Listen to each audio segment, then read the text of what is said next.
Sobrang ganda at biblical ng pangalang Gabriel. Nagmula ito sa Hebrew na Gavriel, nang ibig sabihin po ay God is my strength, ang Diyos ang aking kalakasan, or God is my hero. And take note, sa Biblia ha, si Arkanghel Gabriel po ay ang dakilang mensahero na nagdala ng mensahe or message, mga kasumireros, na si Virgin Mary ay nagdadalang tao ng Messiah. Ang cute ng Buenaventura, nagmula ito sa Latin and Spanish. Sa Spanish, nagmula ito sa words na bueno, ibig sabihin po ay good, and then ang ventura ay fortune or luck. Therefore, Buenaventura means good fortune or good luck. Pero tayo mga mananampalataya ni Kristo, mas naniniwala tayo sa pagpapala, hindi sa good luck. Luna, simple lang ito. Nagmula ito sa Latin, ang ibig sabihin po ay moon or buwan. Kung kaya narinig natin minsan yung lunar eclipse. Lunar eclipse, ito ang konting kalamang dapat na alam mo. Take note ha, ang susunod na total lunar eclipse ay mangyayari sa susunod na taon, March 3, 2026. Ngunit paano nangyayari ang lunar eclipse? Simple lamang po, ang Earth ay pumapagitna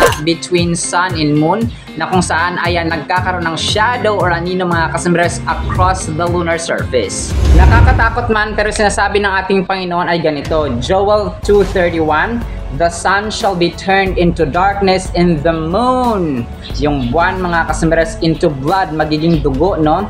Ang buwan, mga kasambres, before the coming of the great and awesome day of the Lord. So ito po yung end of the world na, mga kasambreros, no?